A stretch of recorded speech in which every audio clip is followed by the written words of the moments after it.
okay, I'm Brianna? ready. Yeah, I think I'm ready. Yeah. Brianna, are you okay? Are you okay? Yes. Okay. Okay. Brianna? I'm good. Let's do this. Excellent. Oh.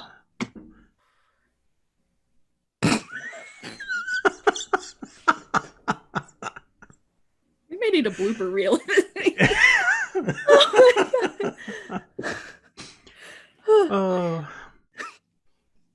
Over to you, Brianna. Oh, is this recording? Mm-hmm. We've been recording for a little For a little while. Yeah. Hello, everyone. Welcome to this week's HOTI podcast. I am Brianna, and we are joined with... We are joined with... Yeah, We are. Who's... Who else is occupying your body, Brianna? I told myself I had it all planned out in my head. I was gonna introduce this stream, and it all went out the window. So you're Brianna. Can I start again? We are Lauren. And we are Simon. We say hello. Hello. We are How are you? I feel like the end game. I am Steve Rogers. Oh no. Sorry, it was Infinity War. Don't want people attacking me Yes. for getting it mixed up. People do that. You don't They know do. your shit? I Throw don't them to the know. wolves. So how's everyone doing? Everyone doing all right? Yeah. Doing good. We is good. Such an elaborate response. I mean, life is the same as always. Lockdown continues here. Time is different than in the US because of daylight savings, so it's all a bit weird starting earlier for like D&D and that. But other than that, things are very good over here. How about over there? Well, I am kind of awake. And I totally didn't jump out of the shower and climb on camera for this 5 minutes ago. But yeah, no, this week's been all right. Haven't been doing anything necessarily actively productive except for working on cosplay, which I'm still finding purple paint behind my ears, so that's it's been fun. But it looks so good. It does. It looks so good. How Oh, long did thanks. that take you? I mean, do you want to give context for what what we're talking about for anyone who doesn't know? Yes, so this week, and the picture's on my Twitter and Instagram for anyone who might want to go see it, but I recently attempted to cosplay Molly Mock Tea Leaf from Critical Role, which, as anyone knows, that is a very complicated character to cosplay, and I didn't get to do the whole thing because my horns messed up and all that good stuff. But doing the makeup and getting into most of the costume took about 5 hours to do. That's Yeah. a long time to be. I imagine stood in front of a mirror trying to apply the right amount of paint. Mhm. Is it paint? I don't know Yeah. what it's called. What is it called? Well, mostly face paint and Yeah. then makeup on top of that to do all the contouring and things. And then I used acrylic for the tattoos, which isn't the best course of action to do on skin, but I was just going quickly. That was fun to get off. And then all the other little bits and bobs, the fangs took 15 minutes by themselves, bare minimum. So... And how long did it take for everything to get off once you'd finished? About 30 minutes. That's not Yeah. bad. That's not Cleanup's not that bad. Yeah. It's just getting all the paint off without painting the bathroom purple as well, which I came really close to doing. I saw cosplayers, it's an art form. It is art, and I have to applaud all of them. I try, but I fail miserably. I am still a baby cosplayer. But you do so good though. Yeah. All of the cosplays with RTX and stuff, I love your crow. Crow was amazing. I loved your Angel Weiss, and I think that one is like up there as my favorite, but I think Molly Mock took precedence. Yeah, I'm trying. I enjoy the prop making aspect of it the most because that's this kind of thing I'm most comfortable with. I've always been an arts and crafts kind of person. I can't sew, and my makeup skills are at best, but it's a learning process, and I am amazed by the people who do this like every day as a living. It's insane. Mm-hmm. Some of them are so good, especially when you look at the cosplayers who physically build like suits of armor and all the different weapons with like LED lights that light up and everything. It's so crazy. Like a while back, Rooster Teeth had a bit of a docu-series, and they did one on Jessica Negri, who's a professional cosplayer, and they basically showed her building this like entire like dragon armor cosplay within like a week, and like the speed at which she was able to make everything, and it was like really detailed stuff with lights and electricity and wiring and stuff. I was like, what? Like they have to be makeup artists, they have to be seamstresses, they have to be engineers. Like it is insane what people go through for that. Yeah, and they have to be able to fit into them. You have to get the measurements. Yeah, I'm so glad that well, not glad, but one of the advantages of being fat is that I don't have to cosplay because there's no one to cosplay. So I need to stop with that. Yeah, no. You need to stop that. This is a podcast of truth. We shall not anyone deny the can truth cosplay here. anything. If you just believe. I couldn't afford it. That's the other big thing is there's no money. I don't want to talk about how expensive cosplay is. Yeah, no, the only thing that I'm really good at for cosplaying wise is sewing. Like I'm actually really good at like sewing and seaming and stuff, but I can't do anything else. Makeup, kinda. It varies. Depends on the person and on a good day. I've seen you do some good makeup, especially for like our Halloween sessions that we've done for D&D and that. You're good at makeup. Thank you. You're better than I am. No, you're up there, darling. You're up there. I promise. No, I promise. When we did a makeup video for Extra Life, you and me, and I showed my sister what I had done, and she laughed at me. So, but that was the bad. Yeah, that was the blind. But that was blind. But even the after one, she was like, "Oh yeah, that looks good." And she's like, "You want me to give you some makeup tips sometime?" Well, that's also a sister. Blindfold your sister and say, "Give me some tips, damn it." Say, here we go, level playing field, let's see how you do. Oh, man. I'd pay to see Megan do I would too. Let's start. How do we get her to do that for Extra Life? Go fund me.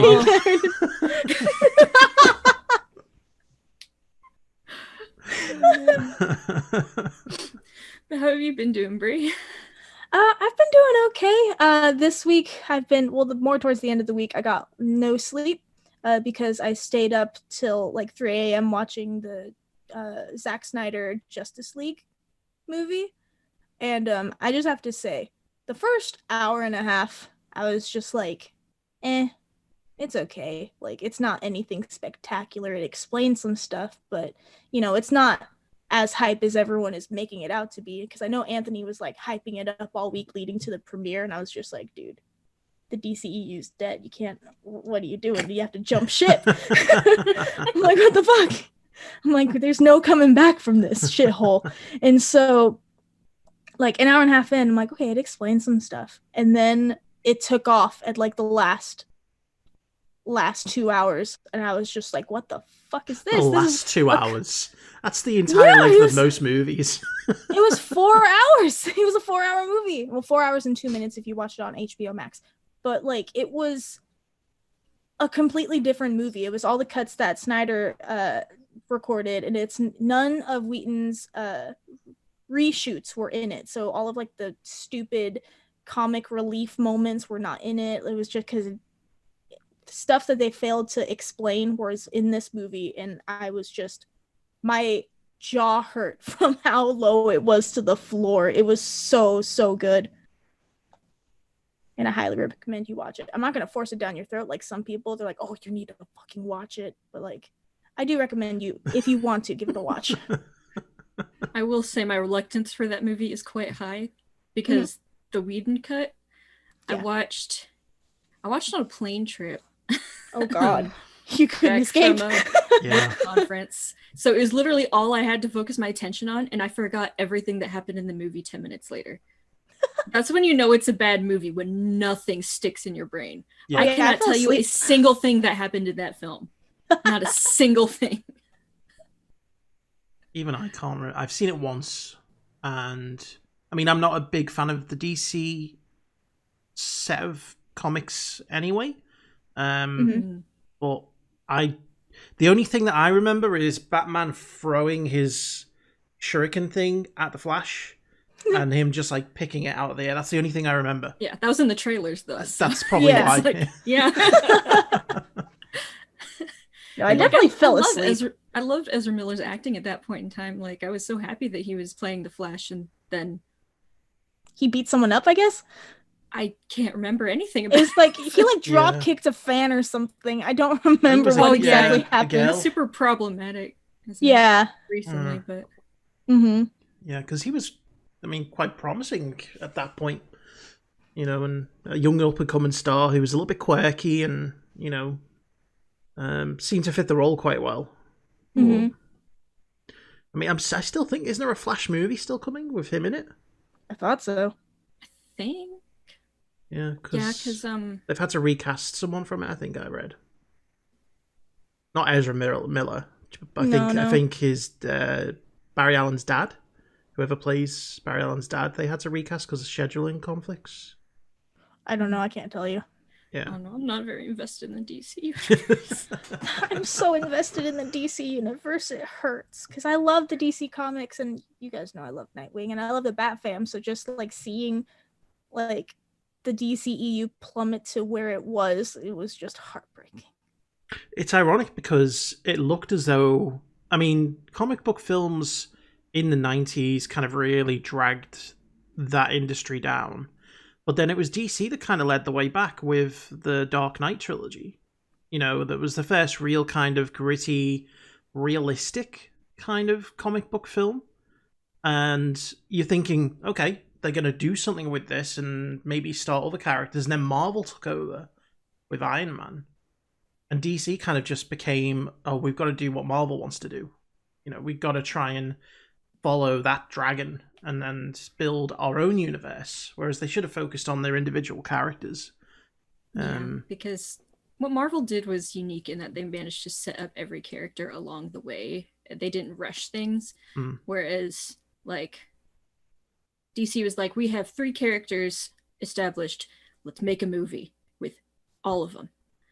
And it just, I don't really want to talk about Batman versus Superman, but it's a weird combination of trying to emulate what Marvel was already doing and still trying to like stick to the like gritty Christopher Nolan way Style. they had set up the Dark Knight trilogy, which doesn't really mesh well overall, and it just turned into like, let's add comic relief to this really dark, really gritty, no sunlight series of films. And Let's cast Jesse Eisenberg as Lex Luthor, because that's a perfect casting.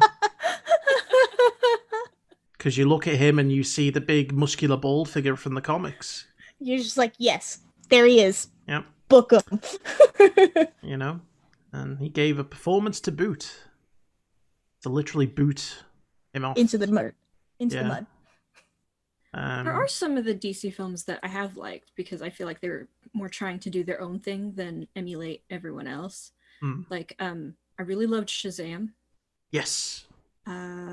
Birds of Prey was amazing and does not get the hype it deserves. And the first Wonder Woman was really good too.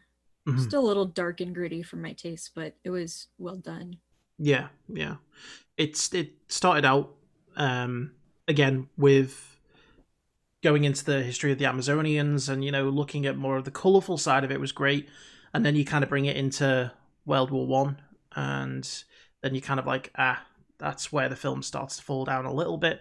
But I thought it was a great film. I haven't seen Birds of Prey though, but I do want to see it. You should. You guys should. It's so good. When did it come out? Early 2020.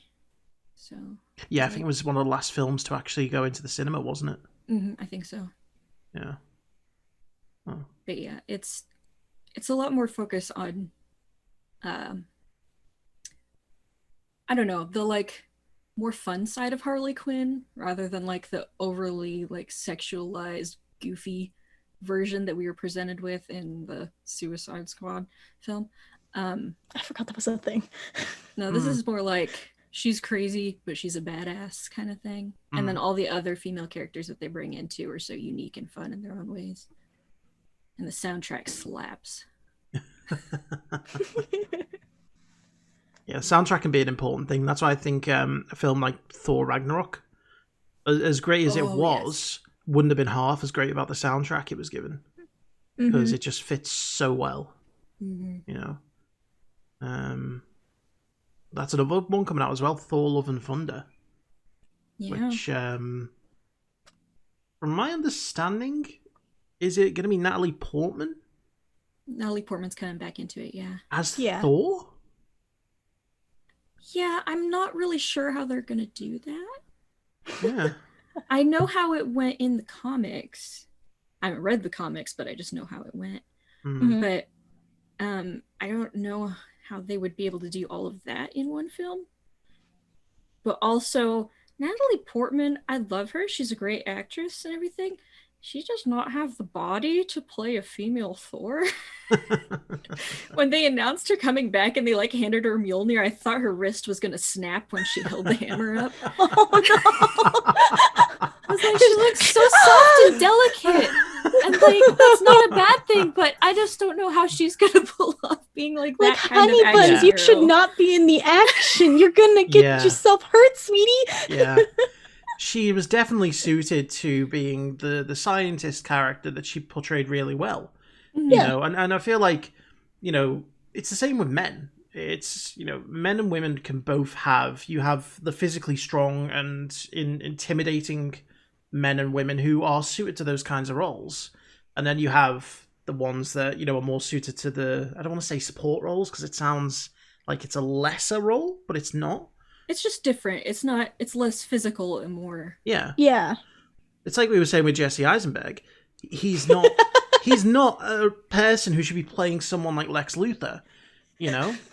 He'd make a great crazy character because he's got the skills to do that, or a really serious character, but certain roles just some people aren't suited for.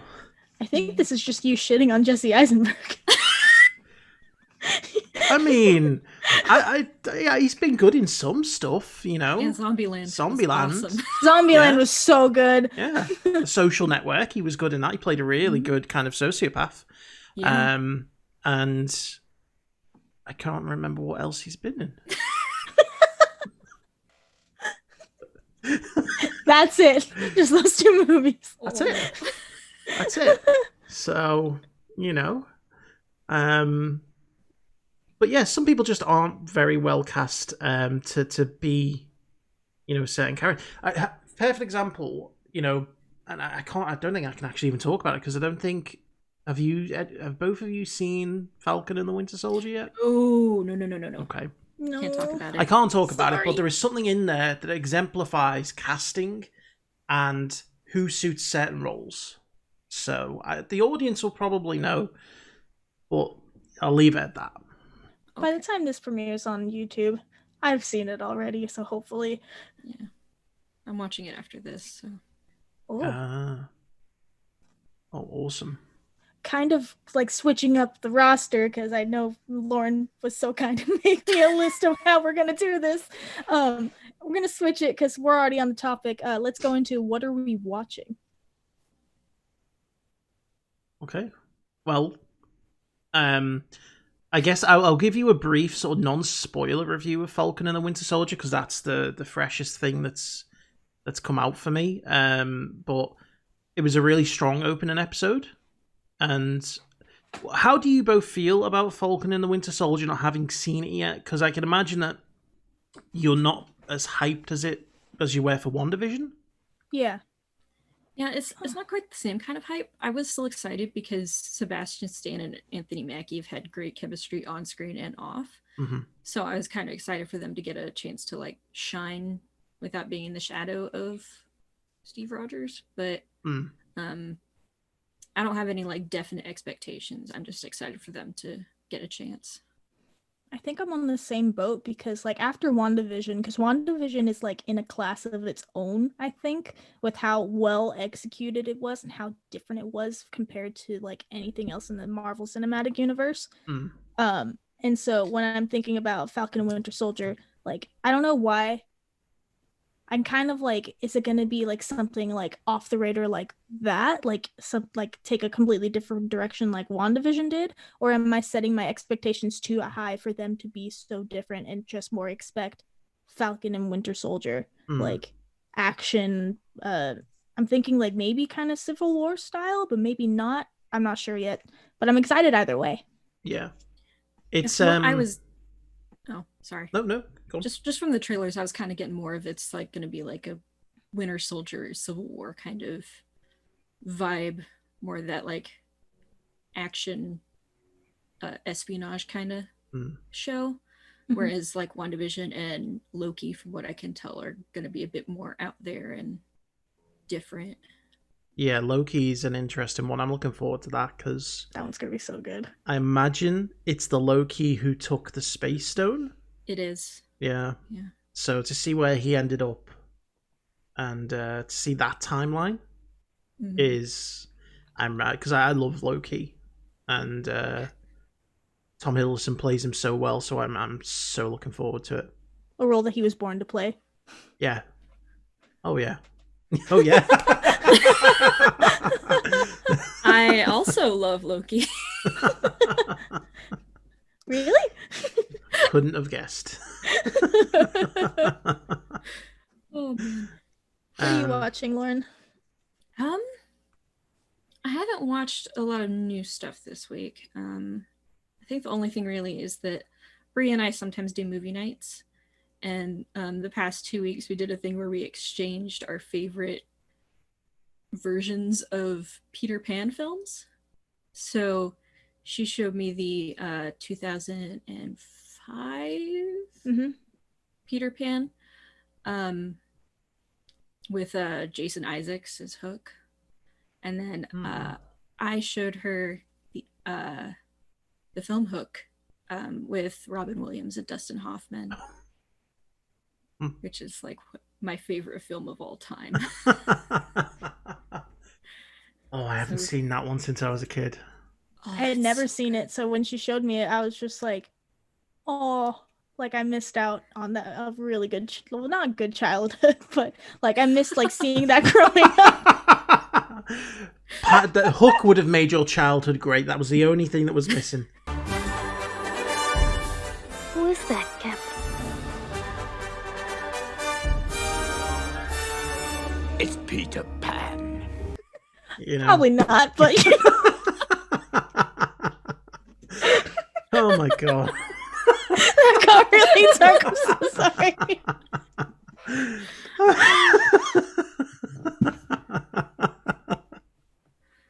No, but it's one of those films that like spans age ranges because, you know, you get like the fantastical elements of like a kid and seeing all the imagination, everything. And then because it's about a grown-up Hook going back to his childhood, or grown-up Pan going back to his childhood. Gosh dang it, I'm so not awake. You get that experience going back and watching it as an adult of like, yeah, this was my childhood. Like I remember being that carefree and imaginative, and like I hadn't sat down and watched it in its entirety in quite a while myself. So I cried like 3 times. Brie can attest. Like watching it again. I think it's Robin Williams as well. Robin Williams can span age ranges from any film. You know, and he had such a special gift of, you know, I would watch anything with him in. He could do every kind of role. And there was he had a really great kind of serious side to him as well. There's a film called What Dreams May Come. I don't know if you've ever seen it.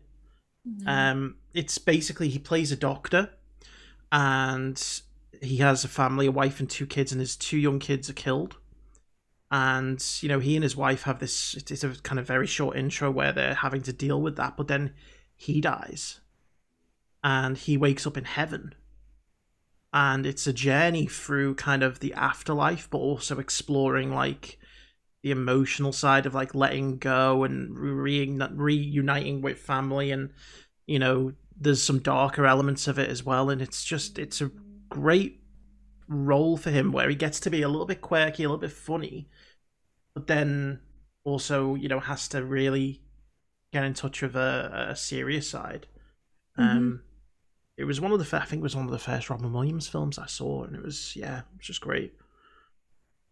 I haven't seen that one, but I do hold Dead Poet Society very close to my heart, because one, it deals with love of writing and poetry, which, you know, that's my thing. But also it very real depictions of mental health and suicide and the pressures that society puts on young people. And I love that film. Don't watch it a lot because I bawl and feel sad for like a week after, but it's a very good film. Yeah, my Robin Williams film that like I can quote with my sisters is Mrs. Doubtfire. That's one of my favorite films, and I love it not just because it's so funny, but they tackle like parents separating and like having to like take having to balance between like each parent's house and like wanting to be like a parent figure. And like it's kind of like what Simon was explaining. He shows that like he could be really fucking funny, but like those serious moments like where he like has his outbursts like, oh, they're my kids, and just like him fighting for his kids, like it's a beautiful film and an absolutely hilarious film. Yeah. And you know, at a time when, you know, crossing those gender borders and, you know, him basically becoming a female character and breaking down those kind of you know, set expectations, you know, it was a risky thing to do, but he, I mean, everyone knows Mrs. Doubtfire. I think it's, you know, one of his most defining roles, and, you know, he just did such a good job. Great film. I haven't seen it in ages though. I really want to go watch it. So good. Yeah.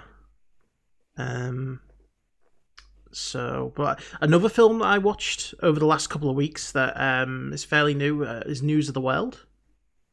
I don't know if anyone's heard about it. It's got Tom Hanks, and it's about, he plays a Civil War veteran a few months after the end of the Civil War, and he was on the southern side, and you know, he now goes around delivering the news to different towns in Texas. So he basically gets all like the latest newspapers from around the world, and, you know, he goes around telling all these stories about what's happening in the world. But on his journey, he picks up a lost girl, and it's have you ever seen like the Book of Eli? Ever seen the Book of Eli? Denzel Washington? No. Wait, is that the one where he was blonde? Like their spoilers.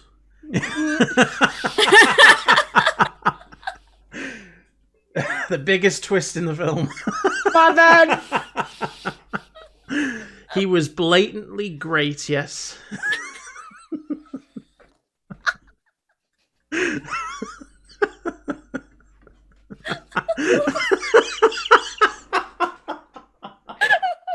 It's like saying, have you seen The Sixth Sense? Is that the one where he's actually dead? You know?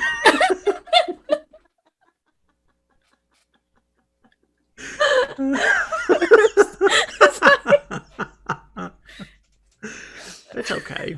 But it's a film more. You should watch it.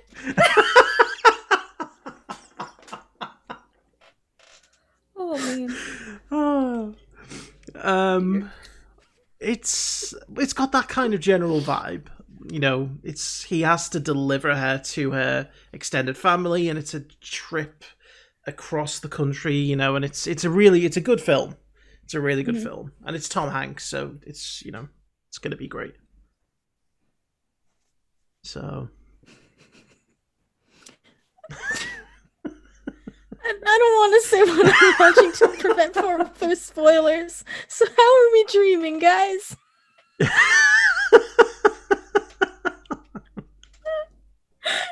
I'm so good at segues. The best. How have you been dreaming, Brie, with the whole 4 hours of sleep that you've had over the last week? So, Is this the one you've got on the sticky notes? Okay, so the other night, because I don't know what it is, but like I think it's the medication, but I've been dreaming. It's not serious. I'm serious. I've been dreaming so weird. And like some of the last, if you watched the last podcast, you saw that dream. And so, what, Simon? Nothing. Okay. Well, I had a dream. It was like either Wednesday or Thursday night, and I woke up and I had to immediately write it down. So you know the announcement for the Powerpuff Girl show for CW and stuff? Mm-hmm. Yes. So starting out in the dream, I am a production assistant for Powerpuff Girl show, and so I'm getting coffee for Dove Cameron. I'm getting coffee for I forgot her name. She's Daisy Johnson. Chloe Bennett. I'm getting coffee for them. I'm following them around, and we're in this like school, and then I'm walking around, and then I'm talking to some of the cast, like the extras and stuff, and there was people like frozen as statues, like in the scene, because they couldn't get actual statues, and then I had to become a statue. So we're sitting here trying to be statues while they're having this big old fucking fight scene, and we're just like have to stay still while there's like explosions and like people are getting knocked off, and like, you know, some statues get like blown over and stuff, like in the wreckage, and just like standing still, like what the fuck. And then my high school volleyball team was the statues, which was very weird. Right. Some of the like extras that were like I was talking to were my old teammates, which was, yeah. And then I don't know what happened next, but then it turned into me on a date with Ben Barnes. Who's Ben Barnes? What? What? My very first like on-screen crush. Uh-huh. What's he and been in? still my current he was Prince Caspian. Who? In the Sorry. Chronicles of Narnia movies. Ben Barnes. Seen it. Okay, but have you seen The Punisher? Yes. He's Billy Russo. I don't think he's gonna recognize him. I'm gonna do a very quick Google Yeah, search. do Google. Ben Yeah, Barnes. He was also in a version of The Picture of Dorian Gray several years back. Mm-hmm. Oh. So that's him. Oh. He looks a little bit like Jon Snow. A little bit. Kinda, yeah. He was in Westworld as well. Oh shit, yeah, he's in Westworld. Yeah. Oh, that might make me actually watch Westworld. Yeah. I fell off that show. Not because it was bad, but I just didn't watch it the second or third season. Yeah, But yes. Anyway, so you were dating Ben Barnes. Yes, I was not dating Ben Barnes. I was on a date with Ben Barnes. I wish. But after the dinner, we were walking down like, nah, okay. I'm gonna have to leave some stuff out for a No, reason. You don't. This is an all-inclusive podcast. Okay. Well, we're walking down the alleyway. Explicit tag on it. It's fine. Yeah. Okay. So we're walking down the alleyway, and he's like, she ends up pinning me against a wall in the alley. Oh. I want this And dream. huh? I said I want this dream. And I was lifted up, and you know, things were happening. Like they do. No, not in the alleyways in the UK, at least not that I know of. Stream it was like you know that opening scene where like Bruce Wayne is like walking with his parents. Whoa, I missed that, Batman. It was Batman was getting killed. Batman's parents were getting killed 5 years ago.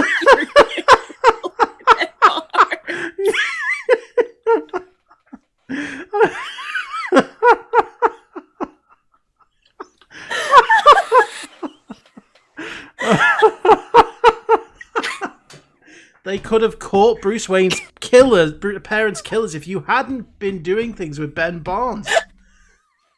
It was either Ben Barnes or an epic Batman origin story. Which one? Why not both? And that's what happens.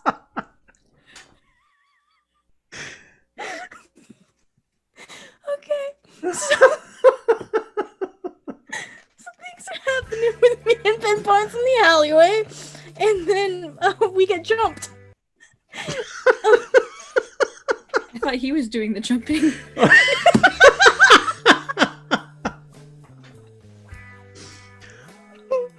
Wow. Wait, it ties in. It's a story. Like, it actually like makes kind of sense in the end. Kind of. Well, continue. So we get jumped, right? And then the Powerpuff Girls come and save us.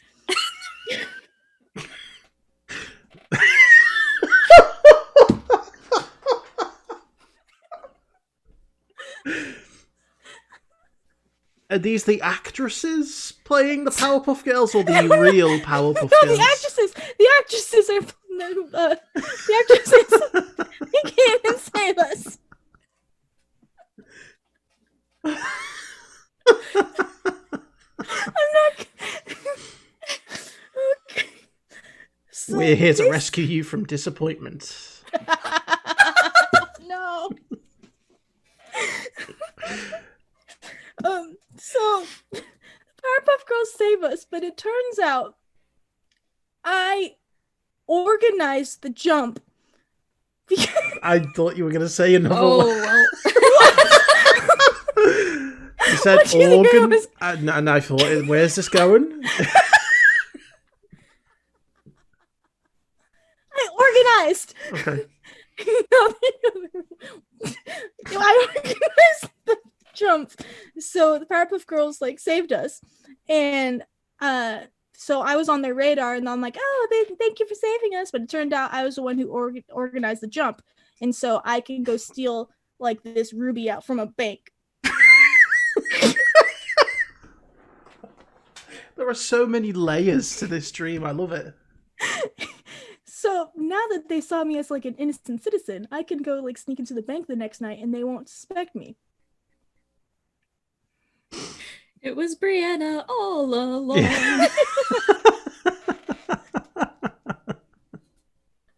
Oh.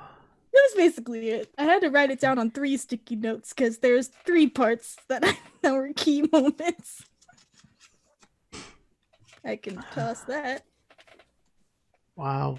So how are you I guys don't dreaming? think anyone else can match up to that dream. Absolutely not. No. No.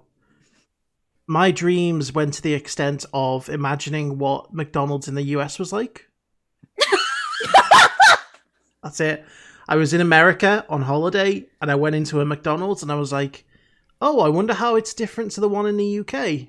And it was very different for some reason. That's it. How was it? No, how different was it? They didn't have any menus, so I didn't know what to order. Oh. And I was like, do you have Big Macs? And they were like, no. And What did they serve? I don't know. I can't remember, but it wasn't Big Macs. You know, and it didn't look like a McDonald's. I think it's. I'm imagining that scene from Big Daddy where it's like the guy, he's like, what do you want? He's like, Cheerios. No, you can't have that. With something else. Lasagna. I think it's because I've been watching a lot of Food Wars, where they compare like the big fast food places between the US and the UK. Oh, yeah. So my brain has been thinking about that. My most interesting dream this week, I don't have a source for, and it's not very intricate. Basically, I was just on the island from Lost, um, with the people there, and then it got liberated by Jedi, and that was about it. Was this Order 66? No, Jedi were fine. Oh, okay. Thank goodness. That was close. It's an ambitious crossover. Lost in Star Wars? Lost in space. That's already a thing. Yeah. Yeah? Yeah. That's the one with the hot Danger, robot. Will Robinson. Have you never heard of that line? No. You didn't see the stuff going around about the hot robot in the Netflix reboot? No. There's a hot robot? He's thick. I haven't seen Old. the Netflix version. I saw the 90s film with Matt LeBlanc in it, and that was interesting. Yeah. Yeah. So book club. I'm gonna learn how to do segues. I'll learn someday, but not today. So You're doing much better than you did the last time you hosted, I must say. don't jinx it. We're not done yet. Well, No, the bar was already so low. You're doing great. yeah. Oh, okay. That's nice.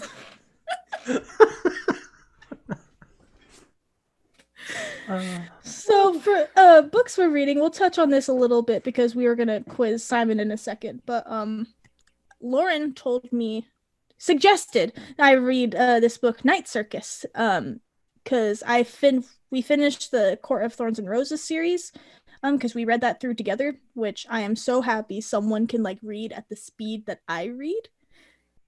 Like it's very refreshing. It's a novelty, yeah. For the rest of us mere peasants who read at the normal book reading speed, we are not good enough. Because it's like on like iBooks, it's like 10 pages a day or some shit. So it's like 5 minutes later, it's like, oh, you met your reading quota of the day. I'm just like, 10. Yeah, it's like I open up iBooks and it says you've met your reading quota. Fat chance. I think my favorite one was like I messaged Lauren because it was like past midnight, and at 12:05, I'm like, yep, past the reading quota. It's how I get notifications that if I've been reading too long, like if I read in the evenings and I like stay up too late, it's like, oh, your reading quota has been passed for the day. It's like, oh, it's midnight, isn't it? Whoops. It's like that Netflix one when you've watched too many episodes and it says, "Are you okay?"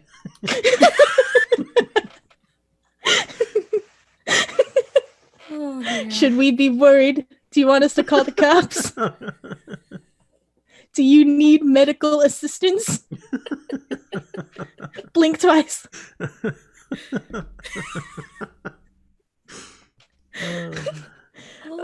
So I'm reading Night Circus because I was trying to find a book to read until a box set I ordered comes in tomorrow. And so she recommended I read Night Circus, and I don't like ebooks, but if it's a one-off book, I can pretend it's a fan fiction. And so I've been I don't know what I can't like I don't know why I can't I have to have like the actual book in my hand, but fan fiction is totally a different game. And so I'm halfway through the book, and Lauren, this book, like it took me a minute because it goes from like a first person perspective to like seeing what's going on behind the scenes of the circus, which is nothing like I've read before. Because it's like the dialogue is like you are walking into the circus and you see the acrobats and you see this, and then it cuts to like it's like documentary things. It's like letters or something, because it would like had like timelines and timestamps and stuff of like the circus and how it's being formed and stuff. I'm halfway through. Is there anything you can tell me to prepare me for the rest? Is there like what else can I expect from a book that's so unique? I don't think there's anything you can expect because it's so unique. It's a very avant-garde book.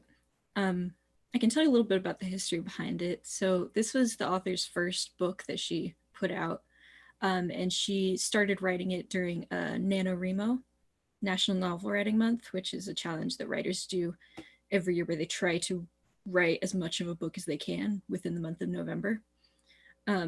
So that's where it started, and like it went through so many edits afterwards. But she wrote the book because she was originally an artist, and she said that she couldn't figure out a way to put this down on paper as art, so she decided to write it instead.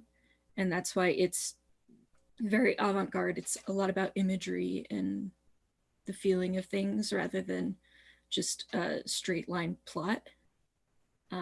That's why it's also kind of very like scrapbook, like patchwork storytelling as well, because that's where she came from, was not from originally a writer's perspective, but from an artist's perspective.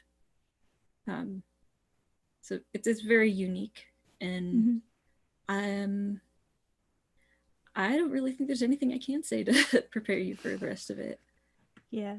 One of my ships died really immediately. Of course. Every book has to have a ship. Yes. I mean, the books I like.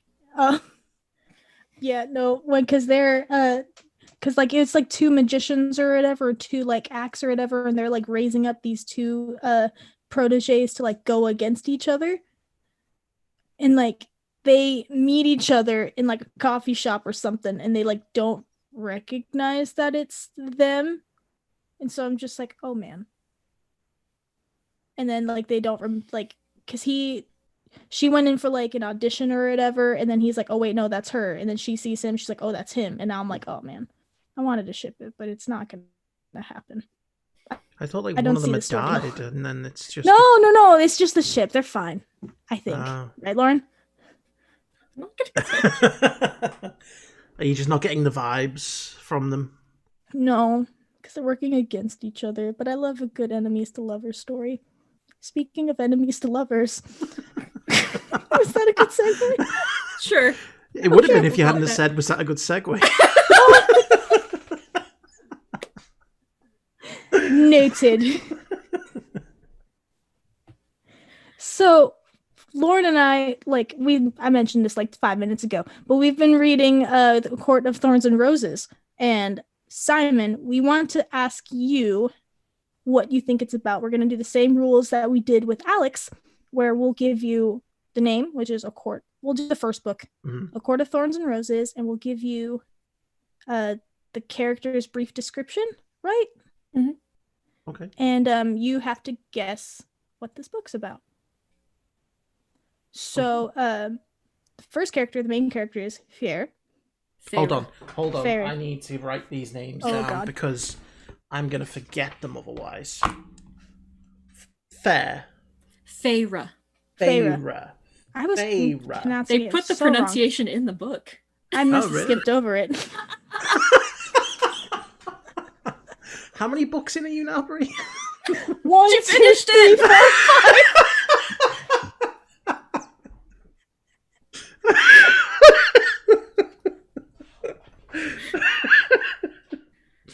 There's 5 books. You can pronounce the rest of the names. I want to see how many I butchered.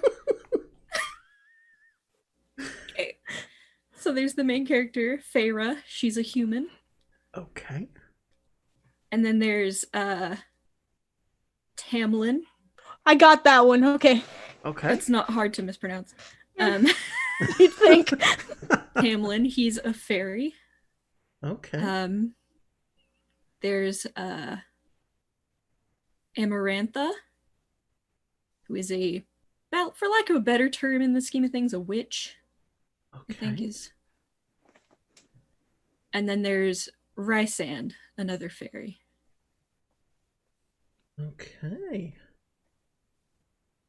So they're the 4 main characters. Mm-hmm. Is this of the first book?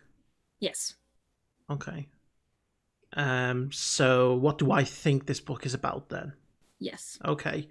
So I think that Feyre is a female character, I guess? Yes. Yes. Yeah. She is a normal human girl living a normal human girl life, and one night she is contacted by Tamlin the Fairy, who comes from a faraway land of fantasy and mystery, and that land is in turmoil because of Amarantha the Witch, who is trying to turn the court against the king or queen, and the Rysandra, what was it? Rysand is another fairy who is working for the witch, and Feyre is the secret weapon needed to restore the balance between the thorns and the roses. The roses are the good members of the court. The roses are the ones the thorns are the ones working for Amarantha. And without Feyre, the land of Neo Lent will fall into despair. And it is a tale of her discovering this beautiful fantasy land, twists and turns as she finds out who is friend and who is foe, and who to trust and who to kill. And yeah, the story progresses and she has a showdown with Amarantha, and she turns her good because Amarantha was good all along inside, but she just needed a human heart to show her the way. I will say you were really close on with a lot of that. He's like saying, well, I'm like, I mean, yeah. There's some stuff I was like, oh no, but Oh, no. yeah, Like, that's for the mo- like, definitely you- what happened. Like, he's actually pretty good. That was excellent. We gave you 4 names. Got it. I wasn't sure if there was a king or a queen, but I assumed a court was like an old-timey medieval court kind of thing. Mm-hmm. Yeah. So, and then I thought 2 fairies, one of them's got to be bad. Or one of them's got to be like, they've got to be against each other. So, I guess I just went with what felt right. Lauren, I have an idea. What? We don't give him context. I want him to see if we do the same game for the second book with the story that he mostly got right. Tell us how the second book went. So from With my what you get. story? Mm-hmm. Okay, Because do we have you- new characters? A few. Okay, so who survives into the second book here? Okay, so I'll do the same thing where I will list the characters, gender and race sort Okay. of thing. Okay. The witch died. Okay, so That's the only thing. as she was dying, she realized she was good. And then she died. Okay. Yeah. Sure. Okay. So, and I'll list them in order of importance as well, Okay. like I did with the first one. So, main character is still Feyre, Okay, cool. a fairy. Okay. And then there is Rysand, a fairy. Okay. There is an evil king. King. Okay. There's Rysand's court, Oh. which is a few of his friends. Okay. And then there's Tamlin. Okay. So Amarantha's the only one that didn't survive. We have an evil king, and we have Rysand's court now. Mm-hmm. Okay. So, at the conclusion of the first book, with Amarantha having been converted and defeated and killed, Feyre having realized that she wasn't just human, she was actually a fairy lost in the human world. And that's why she's needed, because she's got the perspective of humanity. She is living life in Neo-Thelm, whatever I called it. Neapolitan. Yes. Neapolitan, the world of Neapolitan. With Tamlin guiding her around. Rysand, who escaped at the end of the first book, has now seized one of the lands and now has a court of their own friends, ruling the land with an iron fist. And in a rival land, there is an evil king, and war threatens to destroy the world. And so now, knowing Rysand from the first book, Feyre and Tamlin have to go in and try and convince him otherwise to turn around and be good. And they can't do it in the end. So in the end, they have to go and destroy the evil king in order to avoid all-out war. And then that leaves us on a cliffhanger with them having converted the evil king's empire to good.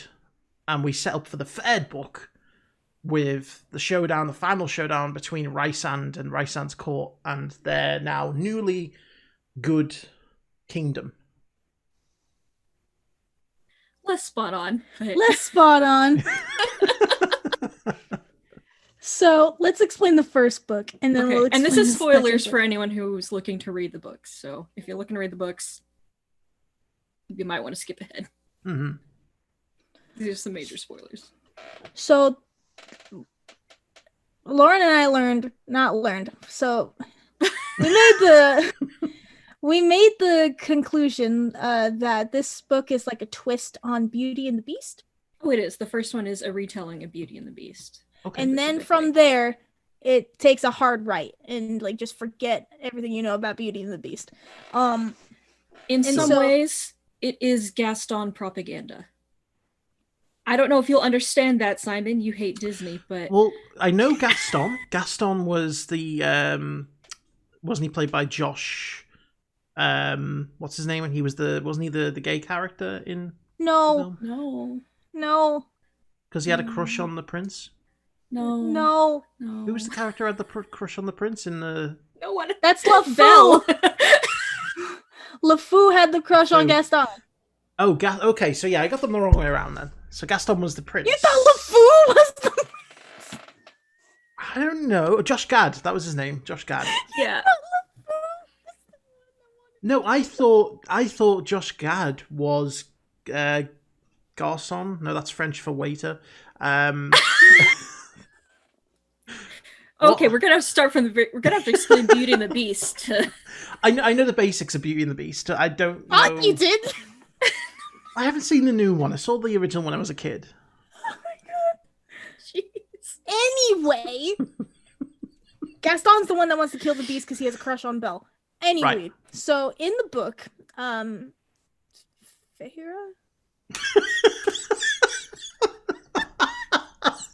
Said with such confidence. Do I need to do this part, Brie? So Feyre is a human. It's okay. She lives in the human world, and her family is in deep poverty. And she's like the only person keeping them from starvation, having to go out and hunt every day. And one day while she's out, she kills a fairy who is in wolf form. She knows it's a fairy and deliberately kills it because she's been taught to fear fairies all her life because they're so much more powerful than humans. And they live in a different land called Prithian, which is separated from the human lands. So after she kills this guy, this fairy, Tamlin shows up at her family's house, enraged that she killed one of his friends, and tells her that she needs to come with him and live with him in exchange for his friend's life. So she has to go live with him in fairy and in the fairyland, and can never go back to her family again. So in that way, it's very set up like Beauty and the Beast, because he's also in a beast form. Right. And he is the High Lord of the Spring Court in the land. So, and all of his court are cursed. They all have golden masks on because they were cursed at a masquerade years before, and now they can never take the masks off. So kind of like the Beauty and the Beast thing of everyone in the castle being turned into furniture or objects. So while she's there, she starts to fall in love with Tamlin. And then she learns that the rest of the Fey lands have been taken over by this evil fairy witch called Amarantha, who has been controlling the courts and basically everyone in them. And I'm starting to lose my plot line. I'm so tired. Give me a second. That's okay. Basically, Tamlin becomes afraid for her life because Amarantha learns that Feyre is living with him. So he sends her back to the human world. But she feels like something has gone very wrong. So she ends up going back into the fairy world on her own and finds out that the court is empty, that Tamlin has been taken to Amarantha's court. So she goes to Amarantha and makes a deal that if she can survive 3 tests that Amarantha puts her under, then she will lift the curse on Tamlin and give him his like full powers back and let him go. And that's when it's revealed that she was originally supposed to break the curse from the very beginning, because if a human could fall in love with a fairy, if that human had killed a fairy with hate in her heart but could still fall in love with another fairy, that would break the curse that she had put on the land. But because Tamlin sent her away, it didn't break it. Right. So instead, she was told to do these 3 tasks. While she's there, she's basically imprisoned, and she meets Rysand, who is the High Lord of the Night Court, a different court in Fairy. But Amarantha has basically enslaved him as well and uses him to do her dirty work or whatever. But he takes a liking to Feyre and starts helping her throughout all of this, even though he's like not a very good person on the outside, like does some really shady shit. But he manages to help her survive and win the tasks that she goes through. But Amarantha is so enraged that she managed to finish the tasks. She decides to kill Feyre instead and succeeds. But in doing so, Feyre did break the curse. She did complete the tasks, and Tamlin gets his powers back and kills Amarantha. Right. And then all the High Lords use all of their power to give life back to Feyre and bring her back as a fairy. Ah, that makes sense to why she goes from human to fairy. Mm-hmm. And that's pretty much where the first book ends. Yeah, I guess I wasn't far off. You were not. No, you were at all. really good. You were really close. Like, you were pretty good. But there wasn't a king or a queen, so that was one of the things I fell down on. But yeah, I mean, that sounds like a pretty interesting story. It's very good. It's very good. But the second book takes a far right turn, as Brie said. Yeah. And I won't go as much into detail in that one. Just that basically all the horrible stuff that Feyre had to do to survive under Amarantha, it like really traumatizes her. And she basically starts wasting away. And Tamlin doesn't do anything about it. And he's basically like ignoring all of the horrible mental health problems that she has going on. Right. And also keeps her locked up. Keeps her locked up. And she ends up having a massive breakdown. And Rysand rescues her. Oh. Takes her to his court, which is not as dark and ominous as everyone made it seem. And basically gives her back her freedom to do whatever she wants. And they end up falling in love. Oh, so there's a bit of a twist. Yeah. Mm-hmm. And it turns out that they were been fated to be together from the very beginning. So did even she before technically... she became a fairy. So did she fall in love with Tamlin then in the first one? Yes, Mhm. But then and she was because- actually going to marry him in the second book, but he treated her so awfully that literally on her wedding day, he came to rescue her. Like she was walking down the aisle and she's like had a full-blown like panic attack, and that's when Ryson showed up. So was there indications in the first book that Tamlin was capable of that? Or was this kind of like a sudden character turn? You don't see it when you're reading the first book, but when you like read the second book and you kind of go back, I noticed that like his anger issues and like certain things that he would do, like He's I angry. He would noticed it. lash out and like hurt Feyre as well. In that, he would stand by and expect her to do all the work in like rescuing. He like never tried to get her out of it. He was just there. yeah. You know, he cared about her, but not to the extent that she cared about him, and not in the right way. So it ended up being very toxic, which was actually kind of refreshing to see that represented in a fantasy book for once. That like you could still love someone and not be right for them in a way. Mhm. And I thought that was a very interesting take on it. And what about the evil king? That is who Amarantha originally worked for. So he sent her over as kind of like a test run to see how well he could bend the will of the people in that country. Because he was the king of a neighboring country, and he had been working at building an army ready to wage war because he wanted to basically break down the barrier between the fairy and the human worlds and enslave humans, because in the past that's what had existed, and he wanted to restore that. But the Fae courts of this country were against that, so it was kind of Amarantha was a test run. He was the real big bad all along, kind of thing. Oh, yeah, I was definitely way off on that second one, but Oh yeah, that's okay. It's all good. It's a very different turn from the first book. Like it definitely is all about flipping expectations on their head. Yeah. And how many books are in the series? There's currently 5. 5. Yeah. That's an interesting premise. It's very good.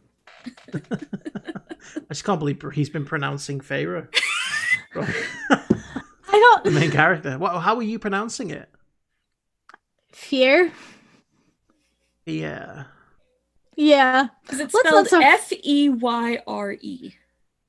You know, like Because it's made to look like the word fair in the like Beauty and the Beast, like her name was Belle or Beauty. So it's similar kind of thing there. But in the first book, there's a pronunciation of like, it says like, there's like a line where he's like, and he pronounces his name in like the 2 full syllables, Feyre. like she's, the author specifically puts the pronunciation of her name in the book. it was so long ago. Oh man. Yeah. Right. So I think we're coming about to the conclusion of this podcast. So let's go on to HOTI of the Week. Okay. Before that, you guys need to vote on the HOTI of the Week for last week. The options were I BTS. can't remember. Nope. The woman who groomed her dog weird, Yes. and Alex's fake interview that went horribly wrong. I remember seeing that at the time. I never realized that was fake until I saw the podcast last week. Nope, they staged it really well. It looked real. Yeah. Yeah. I can't on principle vote for BTS. Me neither. So, what was the one about the grooming of the dog again? A woman who was in quarantine decided to groom her dog by herself, and she'd never done it before, and ended up making the dog look like a completely different dog. Yes, I remember that. I will go with the fake interview just because I never realized until now that it was fake. I'd seen it ages ago and I thought, Jesus Christ, this guy is insensitive as hell. You know, I was like, wow. And yeah, that's opened my eyes. It's a revelation. So I'll vote for the interview. I will also vote for the interview because that made me laugh like crazy. I felt better about laughing when I learned it was fake. Did the audience know it was fake? Like the sit-in audience in the studio? I hope they didn't, because I don't know the framing of it, but I don't know either. Oh man, I would have lost it in that audience. Yeah. Okay, so who wants to go first this week? I mean, I can lead us. Okay. Okay. So, my hottie of the week, this was provided by it was like 77 something. 2 seconds. 177 Productions. 177 Productions. They're a group of friends in Russia. They decided to make a ride. Like an extreme ride, but it doesn't go as well as they thought. This was filmed like 8 years ago. They're okay. Like, I want you to know that they're okay before going into this, but that's always a good opener. Yeah.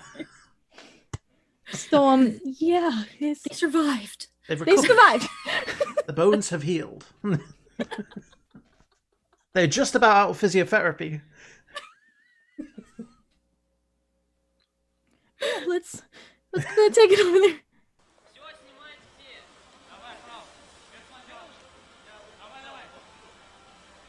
Oh, there's 2 guys in there. Oh, is that one of those wheel Spool things? Yeah. Oh my god, they normally do this in a Zorb ball. Uh-huh. Or a tire. Uh-huh. That's just That's wood. made of wood. Uh-huh. It's gonna smash apart. Uh-huh. That's why I wanted to preface they're okay. Wow. If there was no sound on this, I would have guessed it was Russia. Because they are the kind of people to do this. I love you, Russia, but you're fucking crazy. You gotta find some way to entertain yourself in the cold, bleak wasteland. Yeah, when the vodka runs out. Holy shit. No. There you go. Oh, jeez. Oh, that was him. That was... I thought that was wood.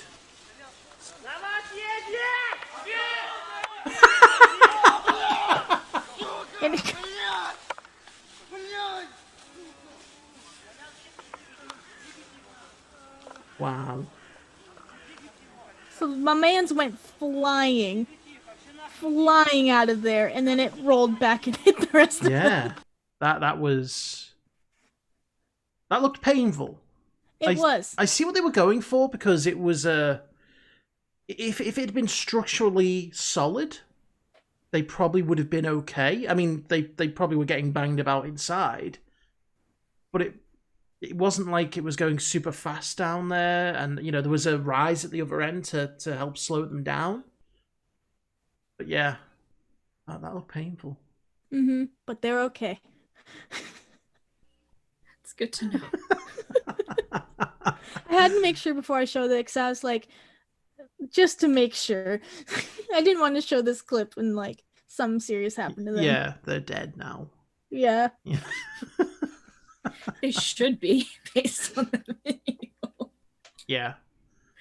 Oh, Oh, jeez. man. Okay, I'll go next, because I too have a video clip, and mine is very similar to, I think, Lauren, you did a few weeks ago a TikTok with the worst tattoo. Yes. This one is what's the worst pronounced name. Ironically, going back to Brianna's pronunciation.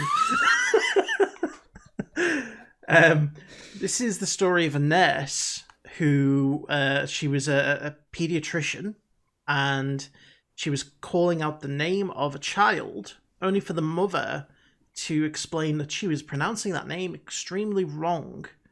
So, yeah, I'll show you what I mean. Tell me the most unfortunate name you've ever run across. I have been waiting for a TikTok like this. So, I'm a pediatric nurse, and I am from the deep, deep South. So I butcher everybody's name. If it's not something super simple like Ben or Sally, I'm going to butcher it. So I see a kid's name on our computer and I say, oh, Liam, I've got this. Liam. Liam. Easy. I go out, call the kid's name. Nobody moves. Call him again. Nobody moves. Call him again. Nobody moves. Finally, this mom stands up and says, do you mean Yum? And I said, no, Liam. And she said, yeah, it's short for William. What? Yep. What? Short. You never had the name Liam, short for William? Yum? I'm just gonna start calling Liam Yum. Oh God, no, don't. You started something. Oh no, Yum Catterson. Young Catterson.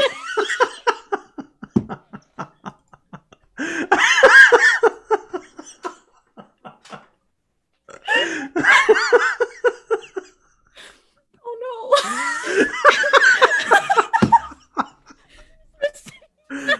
Jenny's gonna have no context until Wednesday.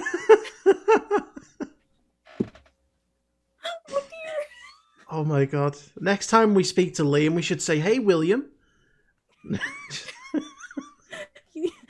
the shortness of, you mean Yum? You mean Yum? The southern accent makes it so much better. Mhm. You mean Yum? Yum? What the fuck? Oh God. That was good. That was I good. love it. That was great. Oh. Oh no. Lauren? Hey, Lauren. Oh yeah. Mine's a bit more wholesome than that. Okay, that's good. So I don't have a video, I just have a picture. But my nomination for Hottie of the Week is, and I might pronounce this wrong. Her name is Chandra Tamar. She is an 89-year-old woman in India who also happens to be a world-renowned sharpshooter. She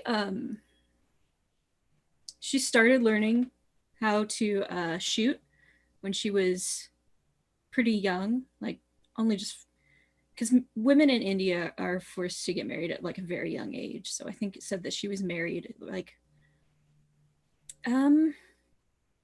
I should have read this better before I started. I'm so sorry. Oh, the medals. Yeah, she's one of the most accomplished sharpshooters in the world. Oh. And Wow. it's a very niche thing to do because in India, especially, guns are regulated severely, and they don't make them there. Most of guns are imported. And it's also just culturally not a thing for women to do. But she wanted to do something for herself outside the norm. So she started learning how to shoot. And then from there, she taught her sister-in-law. And then she taught her daughters. And then... Oh, it's unfortunate. Sorry, I'm just looking at the picture. It says shoot a daddy Chandra.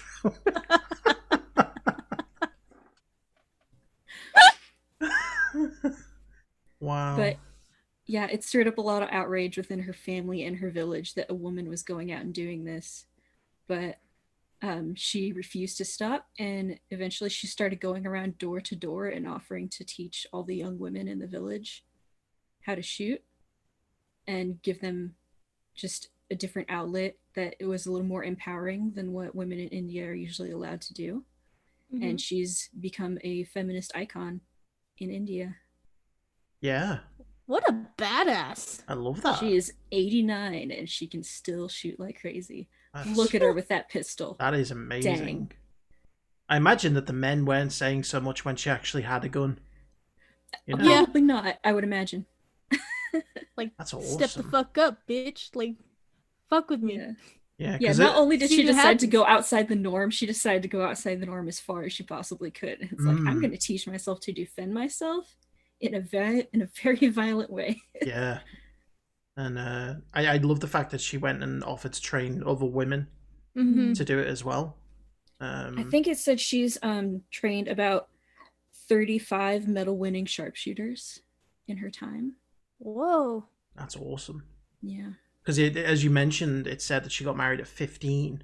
Yes, she was 15. Yeah. And after that, she decided that she was spending so much time just like cooking, cleaning, taking care of her family. She was like, I need an outlet for me. So she went out and learned how to shoot. That's awesome. Yeah. So, with those nominees, who do we want to vote for Hottie of the Week? And then whoever's on the podcast next week, which I believe is Simon, Alex, and Liam, Yes. they can vote from our nominees. I will vote for Yum.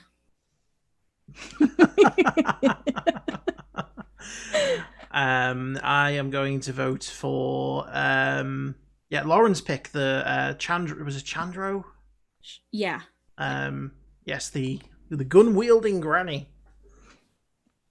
I'm also voting for gun wielding Granny because hell yeah.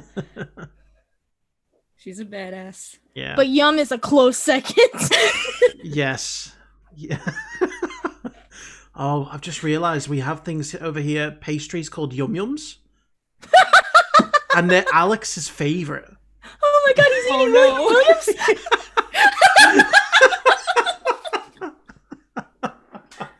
Dang, I love William Williams. Oh good. Oh my god, Lauren, do you know William Williams Donuts?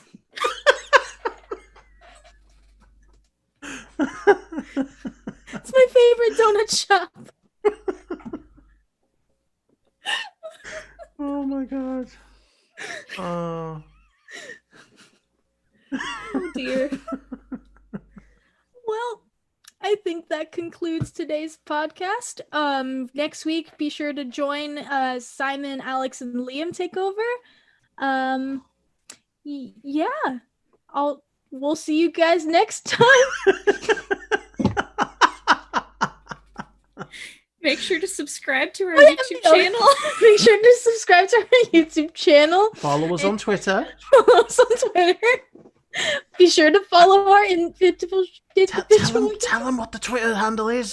Oh, the Twitter handle is Hottie Podcast. At Hottie Podcast. At Hottie Podcast. I need to write the outro out.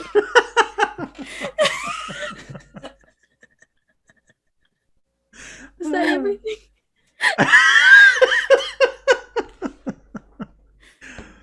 Make sure to check out our individual channels as well and tell us what you thought of the this week's episode in the comments.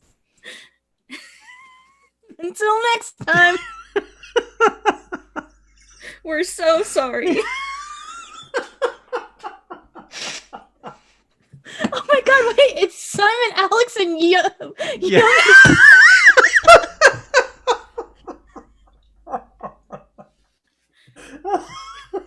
Simon, Alex, and Yum Catterson. Yo, Catterson. Thanks for watching. Bye, everyone.